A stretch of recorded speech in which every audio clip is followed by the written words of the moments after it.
Olá, voltei. Podcast número 74.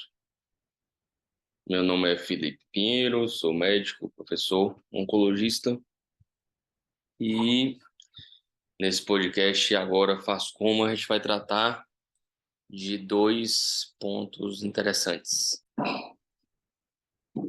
que me chamaram a atenção nessas últimas semanas. Um ponto é o quanto os alunos, residentes e colegas de profissão estão entristecidos, reclamando mesmo bastante. Eu vou falar um pouquinho sobre isso, de tudo e sem ânimo nenhum, assim, a gente vê o pessoal triste, triste mesmo, pesadamente triste. O outro é a dificuldade que eu tenho visto, vamos colocar aí de 6 meses para cá, mas mais de forma importante, nos últimos 2 meses, de se estudar um caso clínico, seja um caso de vida real. Isso provavelmente pode ser aplicado a um caso odontológico, um caso de direito, mas na minha prática. Então, isso é uma grande dificuldade dos alunos saírem daquele estudo por tema e estudar um caso de vida real. O primeiro ponto que eu vou abordar aqui é esse. O ensino tem mudado, né, nos últimos 10, 15 anos, e peço desculpa, a voz está péssima. Tem mudado nos últimos 10, 15 anos e tem se tentado trazer para a prática estudos que eram muito separados, né? Teoria durante grande parte da faculdade e até na escola de ensino fundamental e médio. A gente via muita teoria lá, década de 90 e anos 2000. Muita teoria e ficava esperando ali quando é que eu ia aplicar. Então, então o aluno fazia aula de matemática, português, eu dava aula de matemática lá atrás. A gente falava muito da teoria e tentava um, um pouco mostrar o quanto isso no dia a dia ia impactar, o quanto isso ia ser importante. O cara aprendia a teoria a vida inteira e ele ficava querendo saber, o aluno, quando é que ia aplicar isso na prática. Eu vejo isso muito nas faculdades. Antigamente era muito teoria o tempo inteiro, pelo menos na faculdade de medicina, de fisioterapia, enfermagem, etc. E creio eu que, pelo pouco conhecimento que eu tenho de amigos que fizeram direito, também direito, economia era assim, você ficava um tempão fazendo teoria, e no final da faculdade você ia para um estágio aplicar o que você aprendeu. E tentaram mudar isso, pelo menos em medicina mudou o currículo todinho aí de uns 10 anos para cá, na tentativa de aplicar a prática antes do final, né? Você começar a fazer práticas desde o início da faculdade.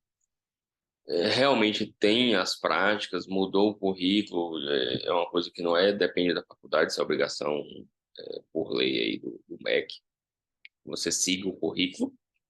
Então, realmente tem práticas desde o início. Só que, entretanto, eu não tenho visto aí ao longo do tempo, tem cerca de 10 ou 12 anos que eu dou aula, né? Eu dava aula em Salvador, e agora aqui em Conquista já tem uns 8 anos que eu dou aula. E parei para pensar esse mês, essas últimas semanas, que não estou vendo o resultado dessas práticas, pelo menos nas turmas que eu tenho visto, nas faculdades que eu ensino. O resultado de um bom desenvolvimento da avaliação de um caso prático, agora já no final da faculdade, então casos reais, internato ou pré-internato, ali com casos clínicos nas provas ou nos casos clínicos para discussão ou no consultório em segmento. Não tenho visto, infelizmente, o quanto essa mudança de currículo que mostrou para o aluno a prática desde o início, realmente contribuiu com a avaliação de um caso real no final do curso, ou no meio para o final do curso. O que eu tenho visto são alunos que tiveram práticas no início do curso, práticas em anatomia, práticas em histologia, práticas com casos clínicos simplificados visando o exame físico, tudo isso tem realmente as faculdades que eu dou aula, tem essas práticas no início, tudo como manda o figurino, bastante tecnologia embarcada, aulas bem mais interessantes, julgo eu, do que aquelas que eu tive lá no início dos anos 2000, em que as aulas realmente de anatomia, em que a gente mal podia identificar alguma coisa nos cadáveres,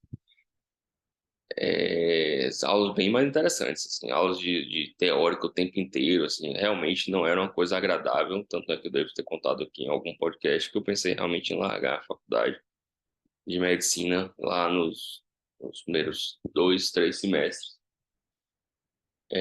Não era nada agradável. Então, acho que sim, evoluiu, as aulas são mais agradáveis, você tem contato com o paciente no início, você tem um armamentário tecnológico muito legal, as aulas são mais legais, isso tudo na teoria. O que que eu tenho visto? E aí, é uma opinião muito pessoal de turmas que têm passado por mim nos últimos, sei lá, 2, 3 anos aí, no final de curso.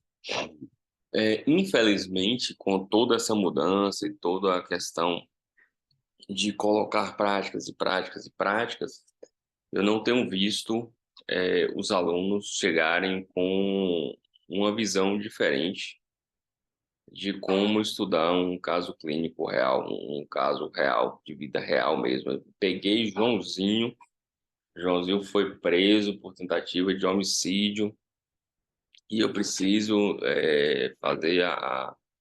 pegar a causa de Joãozinho, eu vou estudar por onde? Zezinho chegou com uma suspeita clínica suspeita clínica não, porque eles não sabem nem fazer a suspeita clínica direito. Chegou vomitando, com diarreia, todo empolado, com edema na face, de forma importante. Eu vou começar a estudar por onde? Vou estudar diarreia, vou estudar o vômito, vou estudar edema, meu Deus, ai, sai correndo. Então, eu não tenho visto na prática o quanto essas práticas de início de curso têm contribuído para uma boa avaliação de caso real. E aí eu vou tentar aqui falar um pouquinho do que eu acho que pode ajudar para tentar lidar com casos reais de forma menos difícil. E aí vem a primeira coisa: casos reais não são fáceis.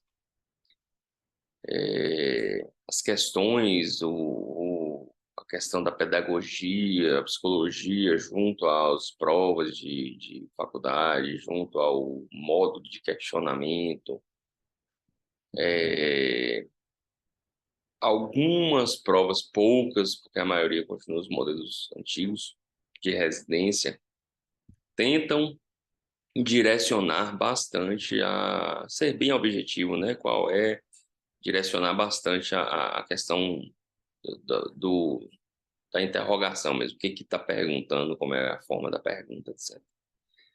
Mas, infelizmente, na vida real, medicina, como qualquer outra área, eu acho, direito, odonto, se você for fazer um negócio direito, não é preto no branco. Não vai chegar um paciente lá no seu consultório de odonto e de forma muito categórica vai chegar lá, ó, meus dentes são assim e tal, minha mordedura é tal, eu tô com tal problema, descrever tudo bonitinho, tenho indicação de prótese ou não.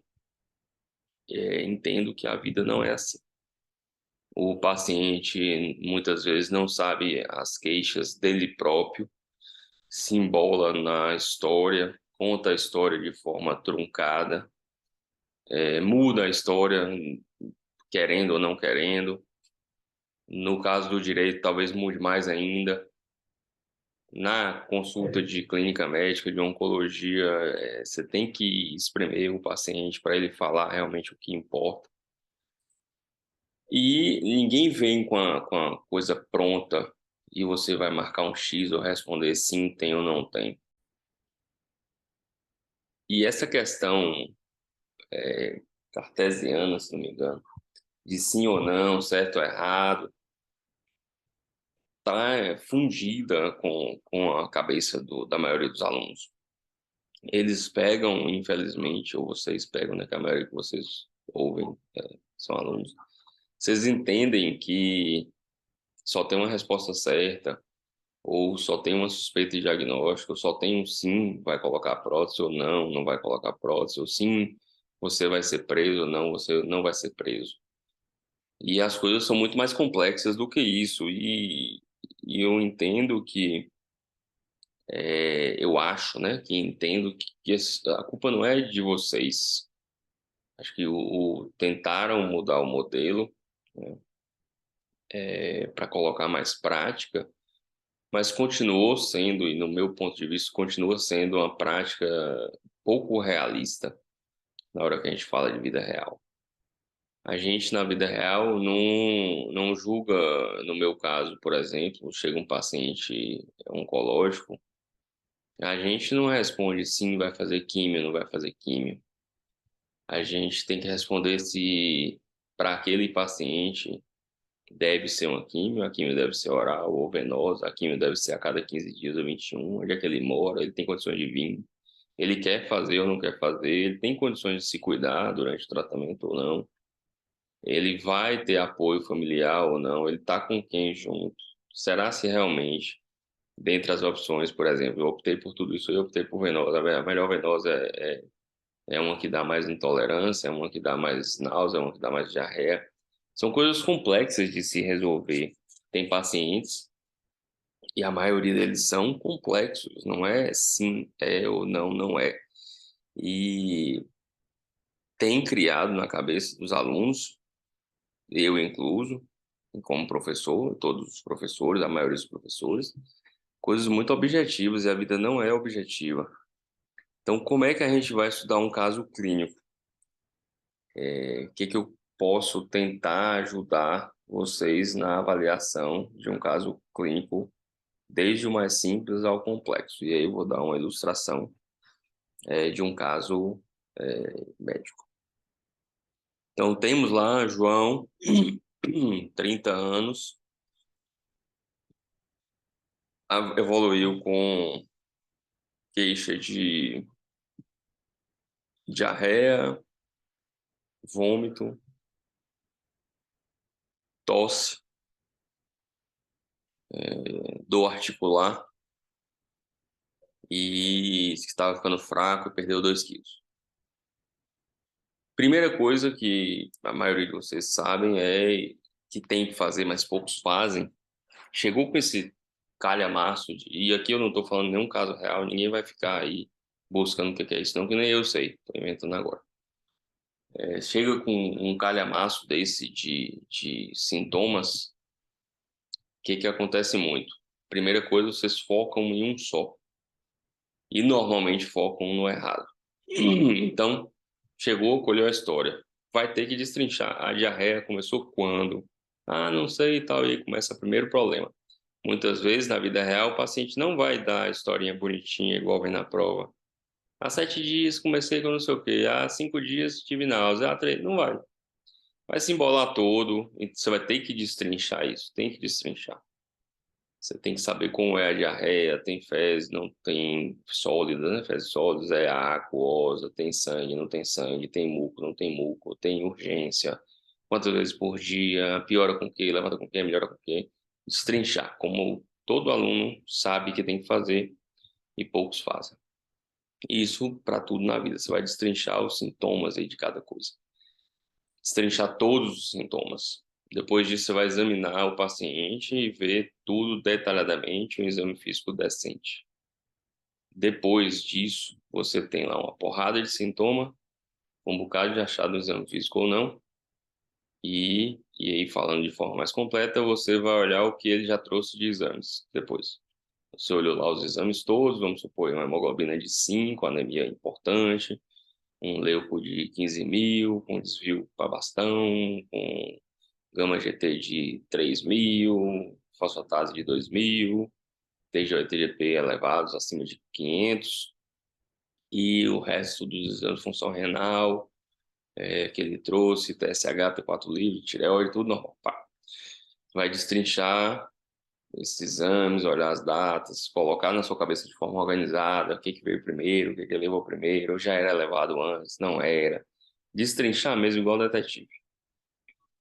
Fiz isso tudo, pensei, olhei, vi aqui que a fosfatase vai aumentando ao longo do tempo, TGO, TGP, que está em 500, já vem em 500 há muito tempo, não sei quando eu comecei, porque não tem um antigo. A hemoglobina é anemia de 5, ele não trouxe mais nenhum, então não sei se eu caí, se caiu rápido ou não. Destrinchar tudo. Se quiser, espalhe folhas de ofício na sua mesa, escreva um bocado de coisa, faça um organograma, se vire. Mas tem que organizar isso. Se você não consegue organizar, e provavelmente isso ninguém faz no início, organizar isso tudo na cabeça, escreva no papel, no caderno. Eu sempre usei bastante folha de ofício, acho que eu já falei isso aqui para tudo, né? Para investimento, para coisas que eu vou definir na vida. Use folha, escreva rascunho. Se quiser, pega uma cartolina e desenhe o que que você tem que descobrir. Não fique restrito às coisas. Qual o grande erro que a gente vê no dia a dia? Foca em uma coisa só. Ah, náusea, náusea, náusea, vômito, náusea, vômito. Ah, intoxicação alimentar. Aí você vira e pergunta, intoxicação alimentar dá anemia com hemoglobina de 5? Ah, não, mas anemia é outra coisa. Não é outra coisa, assim, o cara é um só. Então, assim, seu Joãozinho é uma pessoa só. O mais provável é que ele tenha uma coisa só que esteja causando tudo. Então, você vai tentar focar em determinados sintomas específicos. Como é que a gente vai estudar isso? Se você achar que o que está mais gritante é a fosfatase de 2.000, de gama GT de 1.000, TGO e TGP de 500, você vai lá. O que causa? Onde é que eu acho isso? Nos livros de semiologia médica, nos livros de farmacologia de laboratório, no Google, no UpToDate, nos cursos Medicel, sei lá o quê. Procure, né? Livro para mostrar o que causa elevação de transaminases, etc. Não vai faltar. Assim, provavelmente, em todas as áreas de direito, enfermagem, sempre vai ter literatura. Que eu vejo muitos alunos falando, não achei. Se não achou, é porque não procurou direito. Então, estou tentando aqui mostrar como procura. Vai procurar. Por exemplo, peguei, acho que o pior é a elevação das transaminases. Acho que o pior é a anemia, de 5. Acho que o pior é a náusea e vômito. Pô, foi diarreia, ele falou 10 vezes por dia aquosa. Então, acho que isso aí é que é o que a primeira coisa que eu quero pesquisar. Não interessa, não tem certo para isso. Aí vem a primeira coisa, ah, professor, eu estou errado. Não interessa. Você vai ter que pesquisar todos os sintomas, todas as alterações laboratoriais, tudo, e vai demorar. Não interessa qual a ordem, você começa do que você quiser. Pensando aí em elevações laboratoriais, né? Então, de transaminase. Você pode ir para o Porto, que é um livro de semiologia, e olhar lá a parte de hepatologia, o que pode. Você pode pegar um livro de hepatologia, você pode pegar um livro de clínica médica, do Harrison, Cécio, se quiser. O que eu vejo que dificulta muito hoje? Ninguém tem livro mais. Todo mundo tem um PDF, ou baixou, ou roubou, ou copiou, etc. Os PDFs, pelo menos os poucos que eu vi, não tem índice remissivo, né? Aquele índice que fica no final do livro. E antigamente, hoje nos meus livros que eu tenho em casa, continuam tendo índice remissivo. E você, por exemplo, quer olhar isso, você vai lá em transaminase. E tem falando no livro inteiro, no SESC, que são 2 volumes gigantescos, todos os capítulos que tem que falam de transaminase. Então você fica lá garimpando mesmo. E aí vem um segundo problema.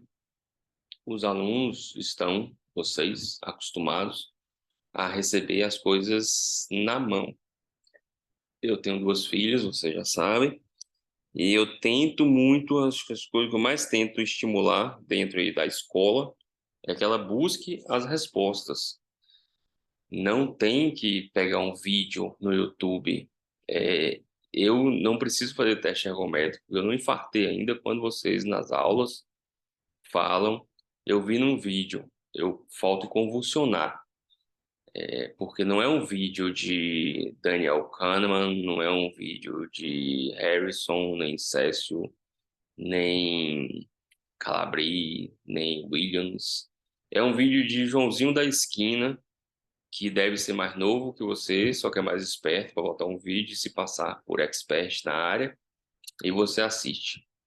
E você acha que está certo, sem confirmar com nada. Então, não é assim que vai chegar à conclusão de nenhum caso real. Porque, mas eu quero ver. Então vá, assista o vídeo da New England, da Lancet, tem uma porrada de vídeo. De Oxford, da USP, FMG. Não é do aluno da USP que quer ganhar dinheiro fazendo vídeo, é do professor da USP, do professor catedrático da FMG. Você pode assistir. Elevação e transaminases, Congresso Brasileiro de Gastroenterologia, de Hepatologia, Sociedade Brasileira de Hepatologia. Pronto, pode assistir a aula lá. Deve ser uma aula gigantesca. Aí vocês não querem. E vocês querem um vídeo do YouTube de 5 minutos, em que fale tudo em 5 minutos sobre elevação de transaminase. E em 5 minutos você não vai saber nada. Segunda coisa, então, é discutir um caso, estudar um caso, não é uma coisa de meia hora. Tem casos que a gente leva 7 dias estudando, 10 dias estudando. Eu tive um caso em Conquista que eu cheguei à conclusão 35 dias depois. A família me xingava, o paciente me xingava, mas voltava para o consultório, porque eu era franco, eu não sei o que você tem. Precisa de mais exame, preciso estudar mais, preciso discutir numa reunião que só vai ter semana que vem, eu preciso discutir com um especialista em tal lugar que só vai me falar e discutir comigo daqui 3 dias. Vai ter que esperar. Não é urgência, né? Não era um caso de urgência.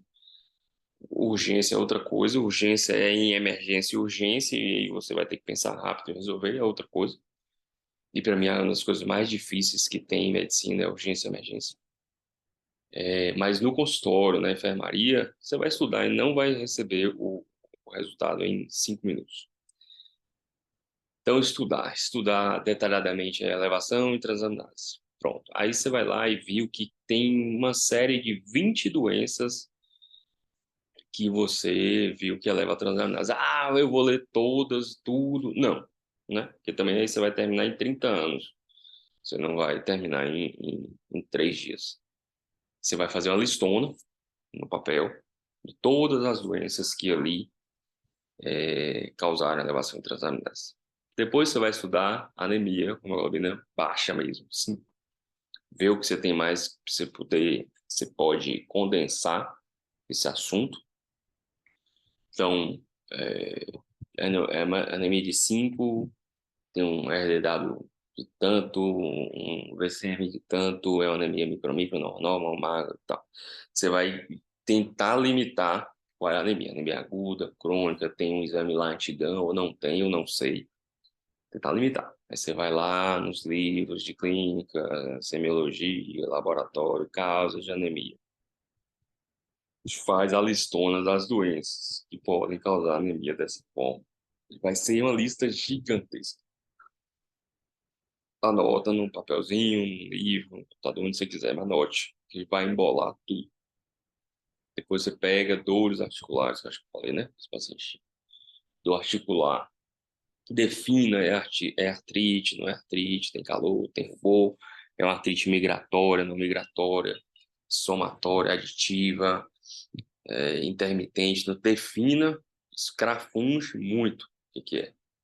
Depois que você definir qual tipo de dor, de artrite que ele tem, aí você vai estudar todas as causas de artrite, sei lá, migratória, aditiva, intermitente. Depois vai voltar para náusea, como é que é a diarreia, como é que é o vômito. Pode juntar os dois numa alteração gastrointestinal, pode separar. Vou primeiro procurar aqui diarreia 30 vezes por dia, aquosa, pulsante, sem comum, sei lá. Define tudo.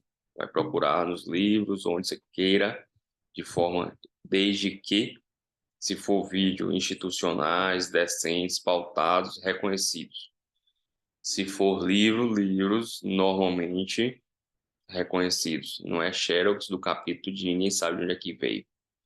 Outra coisa que me enfurece é um tanto de aluno cheio de impressões, né, folhas impressas, de coisas que ninguém sabe quem escreveu, de onde veio, para onde surgiu, se está certo, não está errado, eles decoram aquilo com afinco.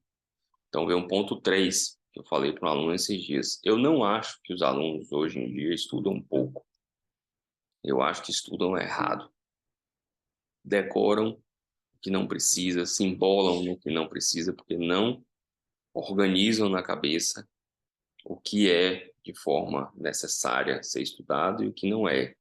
E viram um samba do crioulo doido. Claro que tem uns que não estudam nada, né? A maioria. Mas tem aqueles que se empenham mesmo, que se estressam, que tentam chegar a algum lugar, estudam muito, mas estudam errado, então não chega ao lugar que queria. Então, pelo amor de Deus, saiba onde é que você está lendo, né?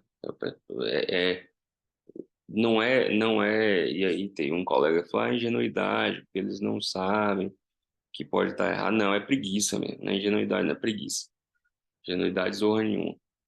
Pega o livro e vai ler. O Harrison, ele sabe onde é que vem. O Sérgio também.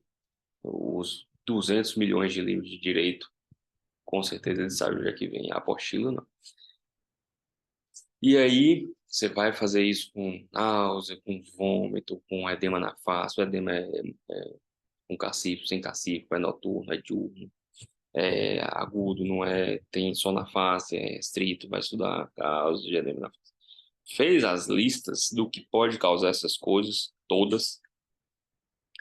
Provavelmente, espera-se que apareçam doenças similares entre as listas. Então, nas 7 ou 8 ali de anemia, se parece com as tem mais 8 ali na. Vamos supor, deixa eu ser mais claro. Sua lista de anemia tem 40 doenças, sua lista de causas de náuseas, da forma como você pensou, tem 10, elevação de transaminases tem 30 doenças, a diarreia, da forma como você pensou, tem 15 doenças, a artrite tem mais 10 doenças e o edema tem mais 20 doenças. Você faz as listas, olha e fala: eu não vou conseguir estudar isso tudo, é impossível, o professor é louco e tal. As doenças existem, não foi eu que inventei, não foi eu que coloquei no mundo, nem você e tal, e você quis fazer medicina. Do jeito que você fez, que é direito, tem 500 milhões de leis, farmácia tem 1 bilhão de remédios, fisioterapia tem 500 milhões de manipulações, etc. As coisas só fazem aumentar. Impossível ler tudo, por isso que eu estou tentando organizar a cabeça de vocês para tentar estudar melhor. Eu ainda acredito que vocês queiram estudar e só estão um pouquinho perdidos. Pegou um bolão de lista de coisas, espalha tudo na mesa e tal. Vê o que está se repetindo. Ah, febre reumática apareceu aqui em tudo. Pronto. Aí você vai ler tudo de febre reumática e ver se bate com o Joãozinho. Apareceu infecção com salmonela. Você vai ler tudo de salmonelose e ver se bate com o Joãozinho. Normalmente não aparece mais de 10 doenças, mais de 15 doenças nas grandes listas. Eu vou ler 15 doenças que tal, vai enlouquecer? Vai. Você vai ler. Aí, de novo, nova sugestão. Você não vai virar um expert em 15 doenças da noite para o dia.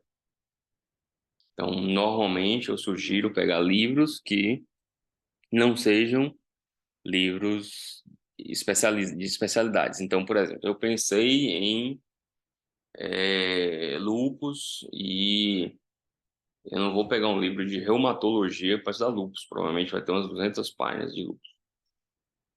Você vai pegar um livro de clínica geral, um livro de clínica médica e ler lúpus. Lá deve ter umas 6 páginas, talvez 10 no máximo. Mas tem 50, você está mentindo. Tal. Peguei o acesso aqui agora, abri que eu nunca mais eu li. Tem 50. Ok, o menor que você achou foi em 50, você não vai para o Google, meu filho, nem vai pegar a apostila de ninguém.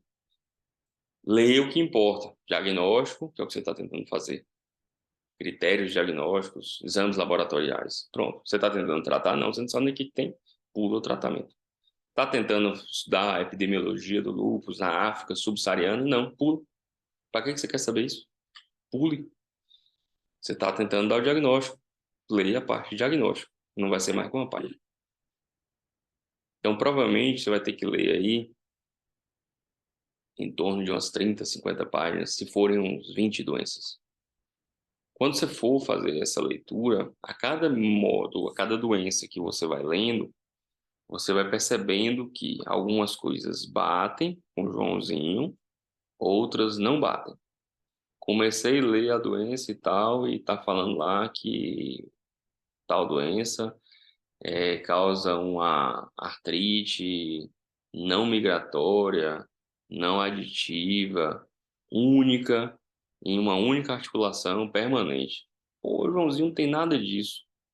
Ah, eu vou riscar a doença, pronto, não é essa doença. Não, você não vai riscar a doença. Você vai botar um negativo ali do lado. Por isso que eu peço para escrever. Isso é difícil fazer na cabeça.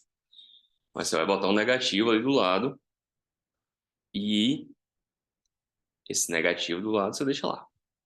Lê outra doença e fala que a diarreia é volumosa, de mais de 40 dejeções por dia, sem náusea, sem vômito, sem sangue, sem muco. O Joãozinho tem tudo ao contrário e tem 3, 5 vezes por dia.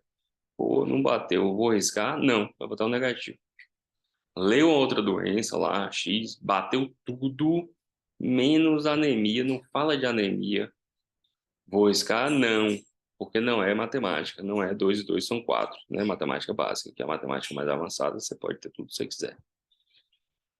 Não vai arriscar, mas não vai dizer que é o diagnóstico. Provavelmente, até agora, das que eu tenho lido, é a que melhor se encaixou. Ó, tal. Você vai fazer uma lista do que é mais provável todas que você leu, até a menos provável. E aí, da sua lista, você vai pegar a mais provável e aí você vai ler com mais profundidade. Peguei para mim a mais provável que daqui eu olhei é lúpus. E aí eu vou ler lúpus pensando num homem de 30 anos e não na mulher de 14. Vou tentar ver o que está faltando, se fecha critério, não fecha. E olha o que eu estou falando de uma doencinha que tem critérios diagnósticos. Vou ver se tem, não tem e tal. Pá. Então, é assim que estuda. Ah, professor, dá um trabalho dos infernos. Dá trabalho mesmo. É, Isso é o dia a dia, pelo menos, da minha vida. Fazer listas na cabeça de pacientes que eu atendo no consultório, de coisas prováveis e improváveis. Isso dá mais provável, tentar dar o diagnóstico. A coisa mais difícil de medicina, para mim, é dar o diagnóstico. No direito, deve ser saber ali se é culpado ou não, qual é a causa, o que eu posso usar no dentista, vou fazer ou não vou fazer, tal procedimento. E todo mundo tem que dar um diagnóstico da coisa, né? Não é só em medicina diagnóstico de doença. Você tem que dar um diagnóstico para investimento, você tem que dar um diagnóstico se o investimento está certo, está errado, é adequado ou não para o paciente, para o cliente, né? Para vender o carro, você tem que dar o diagnóstico, aquele cliente que vem para comprar o carro em sua mão. Ele quer um carro com caçamba, porque ele é fazendeiro e tem que ser um 4x4, porque a fazenda dele só faz atolar. Ou não, ele é uma dona de casa que quer espaço no fundo, mas não quer caçamba porque dá trabalho e quer entupir de coisas de menino. Tem 5 filhos, então ele precisa de 7 lugares no carro. Ele é um playboyzinho e quer um carro rebaixado, aberto para tirar onda. Você tem que fazer o diagnóstico. Até para vender carro, para fazer qualquer coisa. Então, a coisa mais difícil é dar o diagnóstico.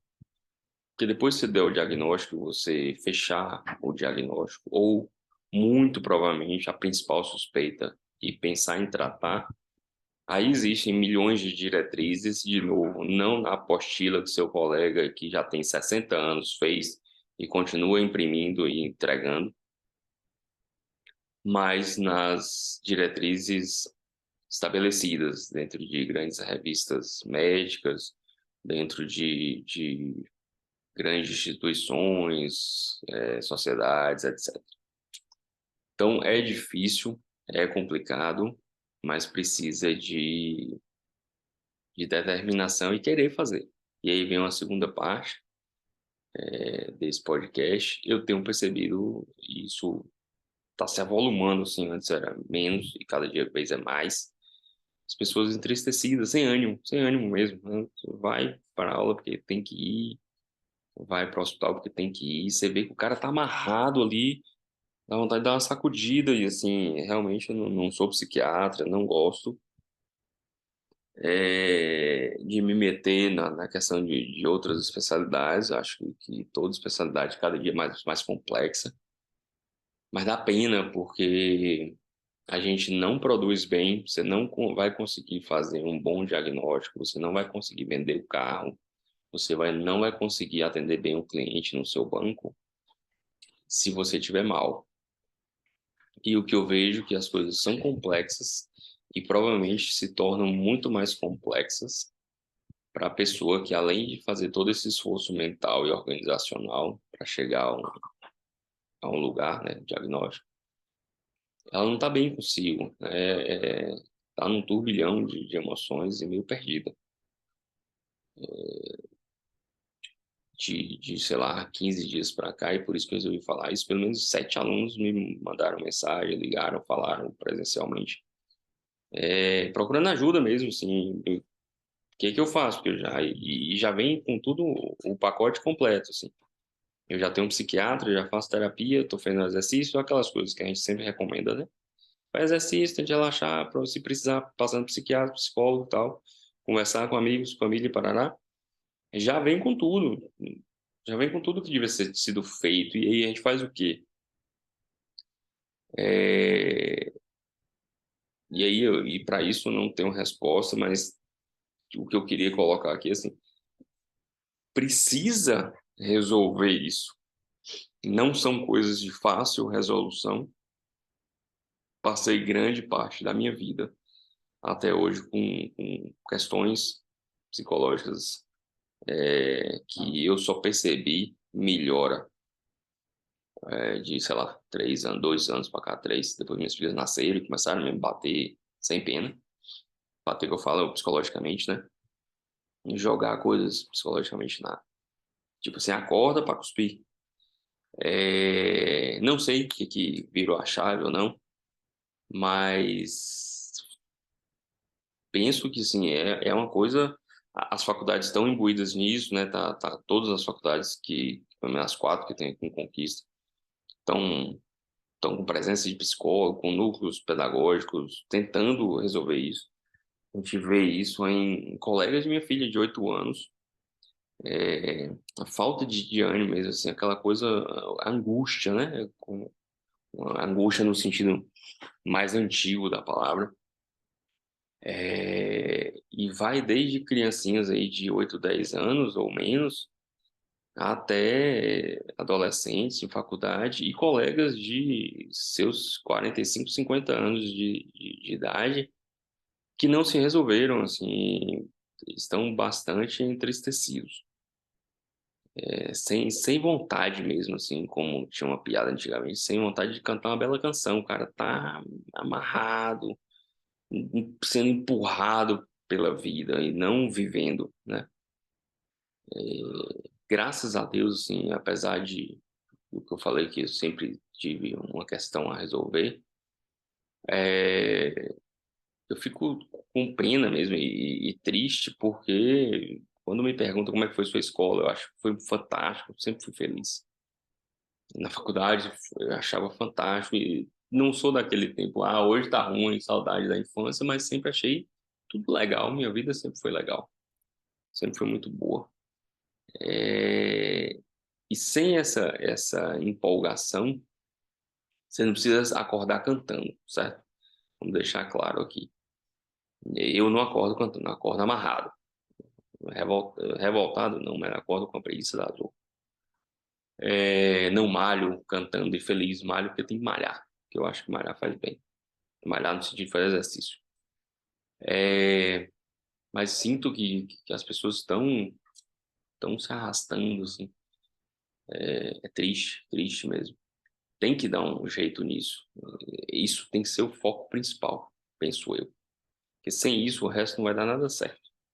Você não vai ter um bom relacionamento familiar, seja com os pais, esposa, marido, filho, etc.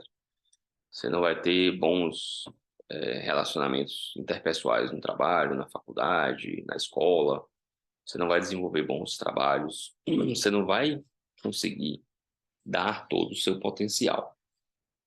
Então, realmente, não sei o que fazer, né?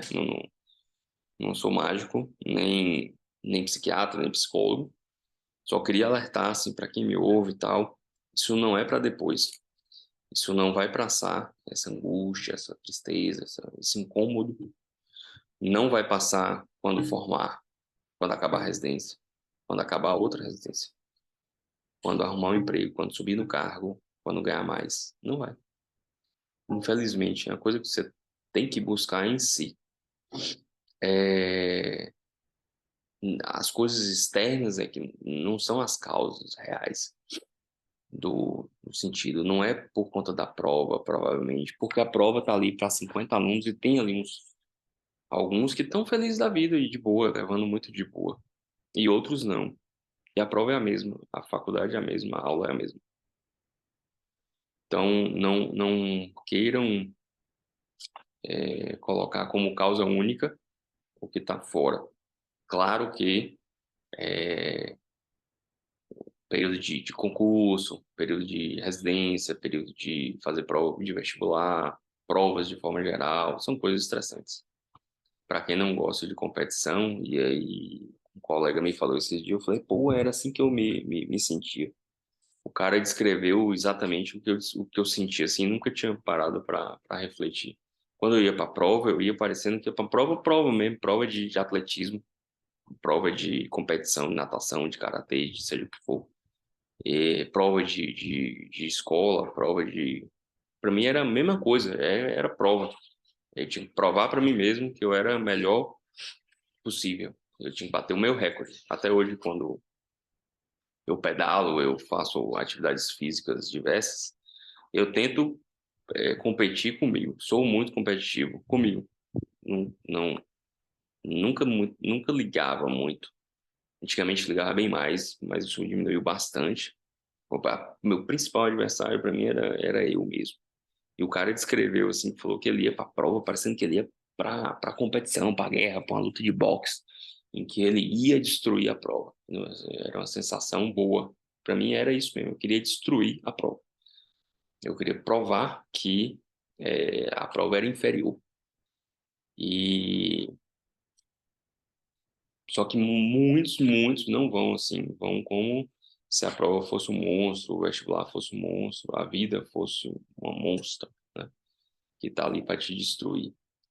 É, então, tentar, o que eu queria, eu estou me enrolando todo aqui, é tentar que vocês se estimulassem a buscar melhorarem a questão de ânimo, tirar essa angústia que pode ser causada por milhares de coisas. Pode ser que você esteja no curso errado, pode ser que você esteja fazendo um estudo errado, pode ser que você esteja gastando energia demais sem precisar, pode ser que você esteja comendo errado, pode ser que você esteja sem dormir, pode ser uma série de infinidade de coisas que você esteja fazendo e que esteja gerando esse estresse, angústia, etc. Mas não deixe de procurar solução para isso. Não deixe de procurar um bom psicólogo, um bom psiquiatra, fazer exercício, nutricionista, seja lá o que for, meditação, eu sou fã de meditação, yoga, exercício físico, relacionamento, conversar com seus colegas, ter amigos. Tem vários estudos mostrando que uma das coisas que traz mais bem-estar pessoal é ter amigos, amigos mesmo, não é gente para comer água no barzinho, é amigo que você possa falar, se abrir, você possa falar as coisas e ele não vai rir de você. Ele não vai desdenhar de você, ele vai tentar te ajudar. Então, não desistam de ficarem bem. Não deixem a vida passando, rolando e esperem lá no final que do nada você fique feliz. E não esperem que sejam felizes. Ah, sou felizão, tá tudo lindo e tal. Quinta-feira eu tava virado no cão, quinta e quarta passada. Virado no cão, você vai se estressar, você vai ficar atolado de coisas, você vai ter um dia que você vai engolir no almoço em 5 minutos, porque o dia saiu tudo errado, né? Vai ter esses dias, mas isso não é todo dia. Ninguém aguenta isso todo dia. Ninguém aguenta isso a longo prazo. O cara surta. Então tente organizar as coisas, dormir bem, comer bem, fazer exercício, viver bem, porque sempre vai ter um estresse ou outro. Sempre, sempre, eternamente. E você vai aprender ao longo da vida, né, a lidar com isso de uma forma melhor, para não gastar tanta energia. Desculpem o longo que foi esse, não sei se passou, acho que passou de 30 minutos, mas não desistam de vocês, de verdade mesmo. Falo e repito, acho que a geração que tem vindo é super inteligente, muitos, muitos, muitos mais inteligentes do que pensam que são, mas estão se perdendo em organização mesmo, em traçar o que importa, o que não importa, em tentar gastar menos energia com o que não importa. Infelizmente, aí é coisa para discussões de longo prazo, não vou falar aqui, mas eu falo, procure um bom psicólogo, um bom psiquiatra, porque tem que ser bom, tem que ser bom. Não é passar remédio para todo mundo, nem todo mundo precisa de remédio, nem todo mundo precisa de terapia de 10, 3D, 200 anos. Infelizmente, tá complexo, mas não desistam de buscar serem melhores e estarem mais felizes. Esqueçam essas palhaçadas de Instagram, TikTok, sei lá, esses trem aí que todo mundo parece que é 100% feliz. Não é, ninguém é 100% feliz, nem 100% triste o tempo inteiro. A não ser que seja uma doença grave, né? Mas tentem viver o mais tempo felizes possível. Tentem buscar alegria em ir para a faculdade, em ver o paciente, em conversar com o paciente. Uma coisa que eu tenho feito há um tempo, já tem bastante tempo, é me obrigar, e aí eu considerei como uma competição de novo, uma competição com mim mesmo, um desafio de toda vez que eu for reclamar de uma coisa, e eu era bem mais reclamão do que sou ainda, desafio você a citar 3 coisas positivas naquela mesma hora, na lata. Então, assim, são coisas bem simples, mas que mudam mesmo, assim, para mim mudou. Deixei lá quebrar um copo de cristal novo que eu tinha ganhado, que eu tinha comprado, papá, quebrou o cara no chão, aí melou tudo e tal. Você tem que pensar 3 coisas positivas na memória. Então você pode falar, porra, que bom que eu tenho dinheiro para comprar um copo de cristal ou comprar outro copo. Que bom que caiu aqui, não caiu para caiu no chão e não caiu no tapete, então vai ser fácil de limpar. E pô, que bom que não cortou meu pé. Se tivesse cortado meu pé, eu tava lascado. Então, pronto. Pense 3 coisas. Faço isso com praticamente tudo há alguns anos. E isso tem melhorado a chateação de ficar reclamando. E muda mesmo o cérebro, assim. Eu sinto que muda o modo como você pensa das coisas. Era isso, obrigado a todos. Desculpa a voz aí, hoje tá feio. É, obrigado a todos que sempre estão presentes, mandam mensagens e etc. Tamo aí, estou à disposição, tá sempre no Instagram, do dr.felipe com i dois L's Pinheiro, Felipe Pinheiro. Sempre respondo quando posso, respondo quase tudo, né? Não tem grandes volumes para que eu possa ser impossível de responder. Tá no YouTube, Felipe Dantas Pinheiro. Temos aí no Spotify e todos os outros agregadores de podcast. O nome do podcast é Agora Faço Como. Se puderem, divulguem para os colegas, porque vez ou outra sempre são as mesmas perguntas. Como estudo, o que que eu faço, formei, o que que eu vou fazer, como é que eu vou trabalhar. Tem tudo aí, já estamos para 74 episódios. e vamos continuar sempre. E é aquilo que eu já falei nos outros, sempre que eu tiver tema, não vou ficar aqui fazendo por fazer. Sempre vai ter tema, né? Tema não falta na vida. Então, provavelmente eu espero que eu faça até os 80 anos, se ainda existir internet, podcast até lá, e se eu estiver vivo. Mas precisando, estou à disposição, meus alunos ou pessoas que queiram debater ou sugerir tema, pode mandar lá no e-mail que está no Instagram, ou no direct do Instagram, etc. Ou no próprio, agora, se não me engano, o Spotify libera envio de mensagem, podcast, eu já ativei isso. E tamo aí. Muito obrigado, um grande abraço, boa semana para vocês.